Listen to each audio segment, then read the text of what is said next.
In the media we consume, a male character crying is only allowed to do so within a specific rule set. The tenets of a masculine cry are: the cry must not be vocal, tears and face contortions are okay, but any audible vocalization should be kept to a minimum. 2. The crying is done in isolation. 3. There must be a call to action. The man gets revenge, rescues the victim, rebuilds his life.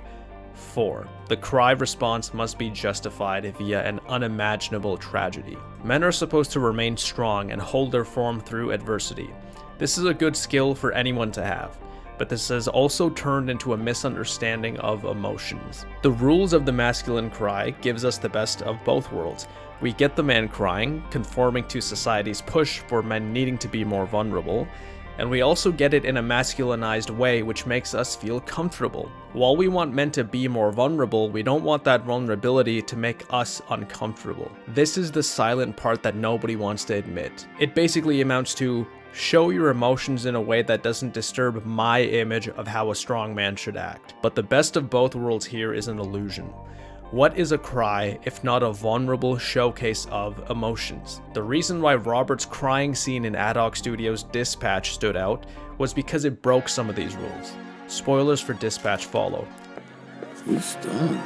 It's a little out there. Easier if we fly.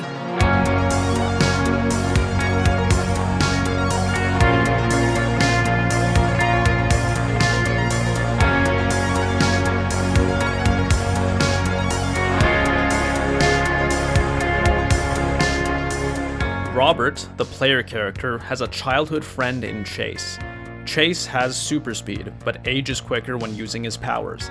By the time the game starts, Chase is already an elderly man, and doesn't use his powers, as who knows how much older he can get without the risk of death. In episode 6, Chase chooses to use his powers again to save Invisigal. Chase then has to be hospitalized as this last bout of using his powers proves too much for him.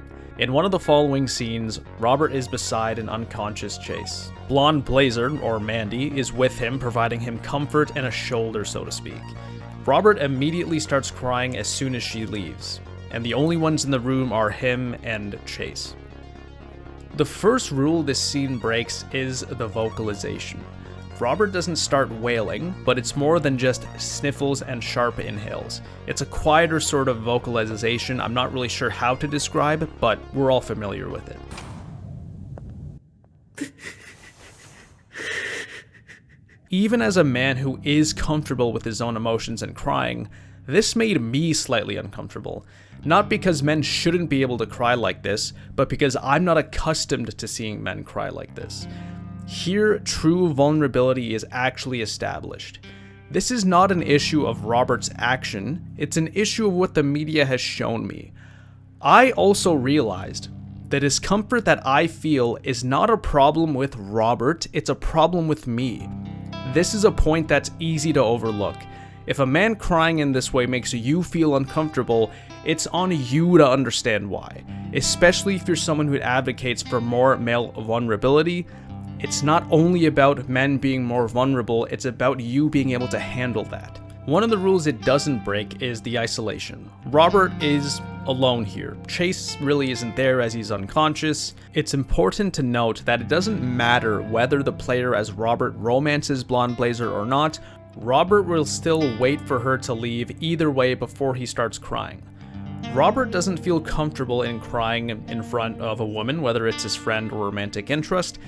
Now, to be fair, Robert and Blonde Blazer really haven't known each other for that long. I would not cry in front of anyone, man or woman, unless I had a good friendship established with them and they showed me they're mature enough to make space for my emotions like that. Maybe Robert feels the same way here, which is completely valid. Regardless, I find the image of this scene powerful as sort of a commentary of how men have been socialized to handle these sorts of emotions in isolation. Perhaps the most powerful rule break here is that there is no call to action. Chase got himself into this position by his own accord and arguably Invisigal's. Robert has no villain to take revenge on. There's nothing for him to actually do here. The next thing the game forces you to do is to choose whether to keep Invisigal on the team and to forgive her or not. It's much more of an emotional action than it is a physical action. The player is forced to feel the weight of what has happened. This is how real life is a lot of the time too. A man can cry after a hard day, and the only thing that's left to do sometimes is to go to bed and face tomorrow as best as he can. I also think it's interesting how people can't seem to come to an in-between for the issue of men's emotions. Whenever somebody advocates for men being more vulnerable in general, there's always a reaction of, oh, so men should cry over every single little thing. This is a straw man argument. Maybe people do want that, however, I doubt that's the majority. There is a middle ground in between not crying ever and crying over every little thing. A better call to action here is to understand that every individual man should be able to establish their own boundaries. Like I said, I'm very comfortable with my emotions and my crying. However, there are situations where I will absolutely not do it. If you were to tell me that that's an issue I need to work on, you'd be wrong. You do not get to decide anyone else's emotional boundaries. On the other end, when men are told to never cry, this is also an emotional boundary that's being established for them by their parents, society, partners, whatever it may be. I've heard some men say they won't even cry when in isolation. Even when no one is around to judge them for it, they are not comfortable. Not crying is hard-coded into their mind. I'm glad I played a game in 2025 that had its lead male showing more vulnerability than I expected, and I'm glad it wasn't done in a hyper-masculinized Hollywood way. The truth is, this is the reality for a lot of men.